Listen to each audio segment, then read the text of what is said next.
Hello বন্ধুরা, চলুন আজকে আপনাদের সাথে একটা রেসিপি শেয়ার করবো। রেসিপিটা সম্পূর্ণ দেখে যাবেন। দেখে ভালো লাগলে অবশ্যই লাইক কমেন্ট শেয়ার করে দেবেন। দেখুন, এটা হলো মুলঙ্গি চালা মাছ দিয়ে আজকে আমি পাঁচমিশালি সবজি দিয়ে চচ্চড়ি করেছি। চচ্চড়িটা খেতে দারুণ লাগে। আর কথা বাড়াবো না, চলুন মূল রেসিপিতে যাওয়া যাক। আজকে আপনাদের গুঁড়া মাছের চচ্চড়ি করে দেখাবো। এখানে আমি মুলঙ্গির চালা মাছ নিয়েছি, এটা আজকে চচ্চড়ি করব। আর নিয়েছি 5 পদের 5 রকম তরকারি, মানে সবজি।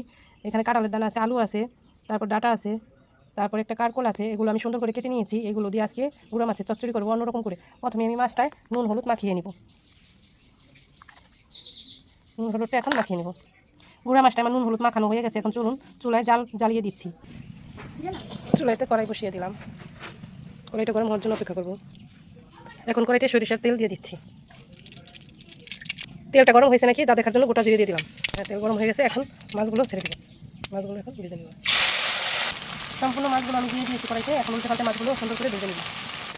এখন পাঁচমিশালি সবজিগুলো আমি মাখিয়ে নেব। প্রথমে আমি লবণ দিয়ে দিব, তারপরে 1 চামচ আদা বাটা দিয়ে দিব। এখন আমি 1 চামচ হলুদ দিয়ে দিব। তারপরে জিরা দিয়ে ধনিয়া দিয়ে গুঁড়ো করে নিয়েছি 1-2 চামচ দিয়ে দিব। এখন অল্প পরিমাণের একটু গুঁড়ো মরিচ দিয়ে দিব। তারপরে হলো গিয়ে কাঁচামরিচ আর একটা বোম্বাই মরিচ, এটা দিয়ে দেবো। দিয়ে এখন ভালো মতন মাখিয়ে নেব সব সবজিগুলো। অল্প পরিমাণে একটু সরিষার তেল দিব, দিয়ে এখন মাখিয়ে নেব। মুলঙ্গি মাছগুলো সুন্দর করে আমার ভেজে নেওয়া হয়ে গেছে। এখন আমি কড়াই থেকে তুলে নেব। মুলঙ্গি চালা মাছটা সুন্দর করে আমার ভেজে নেওয়া হয়ে গেছে। দেখুন, এখন কড়াইতে যে তেল আছে এই তেলের ভিতরে বাকি যে সবজিগুলো দিয়ে আমি মাছ রান্না করবো এখন ছেড়ে দেবো। এখন গামলাটা ধুয়ে দিয়ে দিব। অল্প পরিমাণে একটু পানি দিব, বেশি দিব না, একটু দিব। দিয়ে এখন আমি ঢেকে দিব। ঢেকে এখন রান্না করবো। ঢেকে দিয়েছিলাম, এখন একটু নেড়ে দিব। দেখুন কতটা পানি হয়ে গেছে। দেখুন সবজিটা কত সুন্দর। এখন আবার ঢেকে দিব। এভাবে ঢেকে আমি রান্না করব। ভাজা মুলঙ্গি মাছটি এখন উপর দিয়ে দিব। দিয়ে নেড়ে দিব। তারপর আবার ঢাকনা দিয়ে ঢেকে দিব।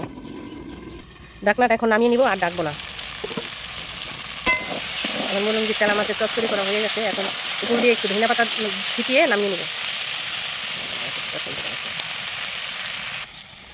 বড় ধনিয়া পাতা কুচিটা এখন উপর দিয়ে দিব অল্প পরিমাণে।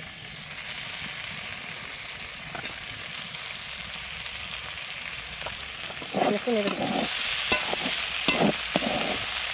গুঁড়া মাছের চচ্চড়িটা করা হয়ে গেছে। অনেক সুন্দর একটা সেন্ট বেরোয়েছে। এটা সুন্দর হয়েছে। দেখুন আমার মুলঙ্গি চালা মাছের চচ্চড়ি করা কমপ্লিট। এখন কাঁঠালের সিজন, আপনারা কাঁঠালের বিচি চাইলেই পাবেন। এভাবে একবার হলো ট্রাই করে বাড়িতে রান্না করে খেয়ে দেখবেন।